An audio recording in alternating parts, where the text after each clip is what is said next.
Há uma pergunta que quase todos evitamos nos fazer, tão incômoda que preferimos ignorá-la, mesmo quando nos persegue, dia após dia. Quantas das suas decisões são realmente suas? Pense bem. Você já se perguntou por que continua repetindo os mesmos erros? Por quê? Mesmo sabendo o que te faz mal, volta e meia recai no mesmo padrão. A verdade é inquietante. Existem forças invisíveis dentro de você, forças que você não controla conscientemente, mas que orientam cada decisão importante da sua vida. Não são fantasmas ou demônios externos, são impulsos psicológicos profundos, herdados da família, aprendidos na infância, gravados na mente como programas que rodam automaticamente. E o mais perturbador é isto: a maioria das pessoas vive sem perceber que está sendo movida por fios invisíveis. Acreditam que escolhem livremente, mas na prática, estão repetindo roteiros que nem sabem que existem. Hoje, vamos desvelar essas forças ocultas. Vamos olhar para dentro da alma humana e entender por que fazemos o que fazemos, incluso quando não queremos. Porque compreender essas forças é o primeiro passo para nos libertarmos delas. E se este tipo de conteúdo te faz pensar e sentir profundamente, se você busca respostas reais sobre sua mente e suas emoções, deixe o like e inscreva-se no Psicologia em Foco, porque juntos vamos explorar os cantos mais profundos e fascinantes da psique humana. Imagine alguém que sempre escolhe parceiros que machucam emocionalmente. Não uma vez, mas 3, 4, 5. Muda a pessoa. O padrão é o mesmo. Alguém distante e incapaz de se comprometer, que reproduz exatamente a dinâmica dos pais. Ou pense em quem sabota cada oportunidade de sucesso quando está 90% da meta. Abandona o projeto. Arruína a relação de trabalho. Comete um erro inexplicável e volta ao zero. Ou ainda o filho que jurou nunca ser como o pai, menos ausente, crítico, emocionalmente frio, e um dia se vê no espelho, usando as mesmas palavras duras com os próprios filhos, os mesmos gestos de impaciência, a mesma frieza que tanto odiava. Não são casos isolados, nem caprichos do destino. São padrões psicológicos que se repetem em milhões de pessoas, em todas as culturas, em todas as épocas. A psicologia profunda nos ensina algo perturbador. A alma humana não nasce como uma folha em branco. Herdamos tendências, impulsos arquetípicos e, nos primeiros anos de vida, experiências gravam programas inconscientes que vão determinar como nos relacionamos com o amor, o trabalho, o sucesso, nós mesmos. O problema: esses programas operam nas sombras. Não os vemos, mas eles nos veem menos e nos controlam silenciosamente. Assim, repetimos ciclos e nos perguntamos por que a vida nos devolve ao mesmo lugar doloroso. Tudo começa na infância. Ali se formam as raízes do que seremos. Uma criança que cresce sentindo que nunca é suficiente, que seus feitos não são celebrados, que sua presença é um peso, internaliza uma mensagem silenciosa e devastadora: não mereço ser amado ou amada. Ela não escolhe crer nisso conscientemente, mas sua mente absorve cada olhar de decepção, cada silêncio constrangedor, cada comparação. Essas vivências viram uma verdade interna. Anos depois, essa criança vira um adulto que se auto-sabota, rejeita o amor quando ele chega, sente-se impostor diante dos próprios méritos. Por quê? Porque sua programação diz: isso não é pra mim. Freud chamava de superego essa voz crítica que não é nossa, mas dos pais, da sociedade, das figuras de autoridade que moldaram nossa psique. Falava dos complexos, nós emocionais formados na infância, que distorcem o presente. Não importa quantos anos passem, se esses nós não se desfazem, continuarão dirigindo a nossa vida. Chegamos ao ponto mais doloroso e confuso: o conflito interno. Dentro de você existe uma guerra silenciosa. A parte consciente quer uma coisa, a parte inconsciente, outra menos, às vezes o oposto. Conscientemente você quer ser feliz, ter relações saudáveis, alcançar metas. Inconscientemente há um medo profundo do novo, do sucesso, de ser visto de verdade, de decepcionar, de perder o conhecido. Esse medo não é covardia, é proteção ancestral. A mente inconsciente acredita que, mantendo o padrão conhecido, você fica seguro. Mesmo que doa, é familiar. A alma, em sua lógica primitiva, prefere a infelicidade conhecida à felicidade desconhecida, menos o dor previsível, a alegria incerta. É como viver numa prisão e recusar sair quando abrem a porta, porque lá fora você não conhece o caminho. Sem perceber, você se sabota. Cria conflitos onde não existem, interpreta gestos de amor como ameaças, abandona projetos antes de terminá-los, escolhe pessoas indisponíveis que confirmam a crença de que não merece amor. Depois pergunta: por que sempre acontece comigo? A resposta é simples e assustadora. Uma parte profunda está programada para buscar exatamente isso. Não porque você seja masoquista, mas porque o inconsciente tenta te proteger do que percebe como ainda mais perigoso: o desconhecido. Aqui está o primeiro grande insight. Essas forças invisíveis só têm poder enquanto permanecem invisíveis.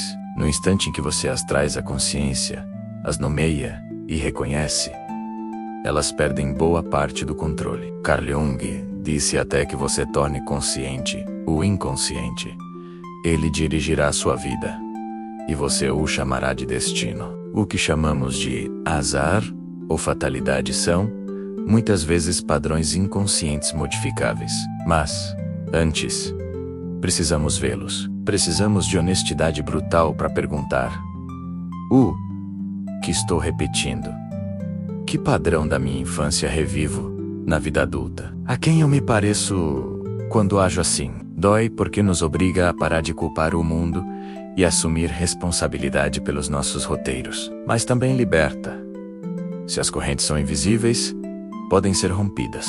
E isso muda tudo. Chegamos ao momento mais crítico desta jornada.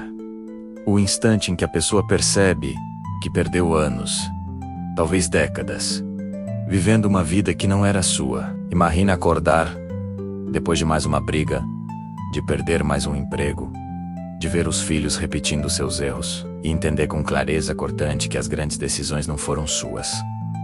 Foram dos seus medos, dos traumas de infância, das vozes críticas herdadas e jamais questionadas. É devastador, menos como descobrir que você foi uma marionete e só agora enxerga os fios. Alguns chegam aqui após uma crise, um divórcio que replica o dos pais, a demissão por autossabotagem, uma doença que força a pausa, a perda de alguém querido. Outros apenas se olham no espelho e não se reconhecem.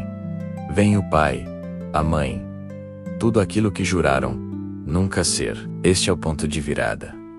Já não dá para negar, culpar os outros ou seguir dormindo nos automatismos. Dói menos, mas é sagrado. Porque só quando tocamos o fundo, sentindo o peso inteiro dos padrões, começamos, de verdade, a subir. Na escuridão mais densa, buscamos a luz com a intensidade necessária para encontrá-la.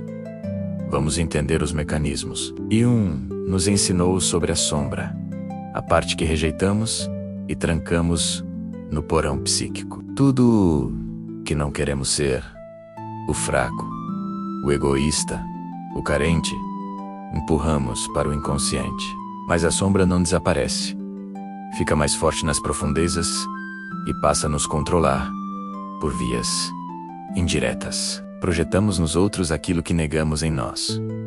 Quem acusa todos de fracos esconde sua própria fragilidade. Quem julga o egoísmo alheio, muitas vezes, nega os próprios desejos.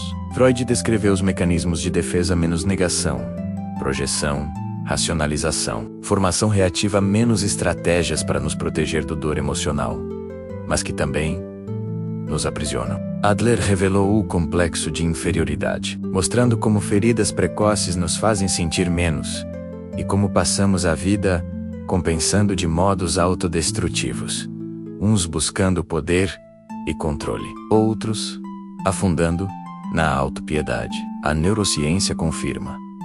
Os padrões da infância criam verdadeiras rodovias neurais. Por eficiência, o cérebro prefere as rotas conhecidas menos, mesmo quando levam ao sofrimento. Mudar exige novas conexões, construídas com esforço consciente, repetido e sustentado. Como quebrar os padrões? Primeiro, autoobservação radical. Torne-se cientista da própria mente. Observe ações automáticas. Diante da ansiedade, raiva, tristeza, pergunte isso. É proporcional ao presente ou eco do passado? Segundo, nomeie seus padrões por escrito. Escolho pessoas emocionalmente distantes. Como meu pai, saboto o sucesso, porque na minha família ser bem-sucedido era trair as origens. Ao nomeá-los, você tira poder deles. Terceiro, terapia se necessário. Um bom terapeuta guia no labirinto psíquico. Quarto, autocompaixão. Não se puna pelos padrões. Eles foram estratégias de sobrevivência. Quinto, pequenas decisões diferentes. Se sempre foge do conflito, permaneça numa conversa difícil. Se sempre se sabota, conclua um projeto pequeno. Cada ação diferente cria um novo caminho neural. Com o tempo, o novo fica mais forte que o antigo. A grande lição: somos muito mais do que nossos padrões. Fomos programados, sim, mas não somos robôs. Entre o estímulo e a resposta há um espaço, e nele reside o nosso poder. Viktor Frankl, sobrevivente do Holocausto, entendeu nos campos de concentração. Podiam tirar tudo, menos a liberdade de escolher como responder ao sofrimento. Não podemos reescrever a infância, nem apagar traumas, mas podemos mudar nossa relação com eles. Deixamos de ser vítimas do passado para nos tornar autores do futuro. As forças invisíveis são reais e poderosas, mas não invencíveis. Torná-las conscientes já começa a dissolvê-las. E então, descobrimos algo extraordinário. Sob as camadas de programação, existe um eu autêntico aguardando emergir. Não o que os pais quiseram, nem o que a sociedade espera, mas quem você realmente é. Chegamos ao fim desta imersão. Se algo do que exploramos ressoou em você, se reconheceu padrões, não se assuste. Esse reconhecimento é o início da solução. As forças invisíveis só são perigosas quando invisíveis. Agora que você as vê e entende como funcionam, elas já não controlam você do mesmo modo. Você carrega uma nova consciência a menos, e consciência é poder real. A mudança não é instantânea. Alguns dias você vai escorregar, e tudo bem. Crescimento psicológico é espiral, não linha reta. Às vezes voltamos um passo, mas avançamos mais longe. O essencial: você não está condenado ou condenada a repetir o passado. Você tem escolha. Sempre teve. Agora sabe. E isso muda tudo. Lembre-se: encarar a sombra e tornar consciente o inconsciente é um dos atos mais valentes que alguém pode fazer. Antes de ir, se este vídeo te ajudou a enxergar algo novo em si, deixe o like e inscreva-se no Psicologia em Foco para seguirmos juntos nesta jornada de psicologia profunda e autoconhecimento. A sua consciência é o seu maior poder.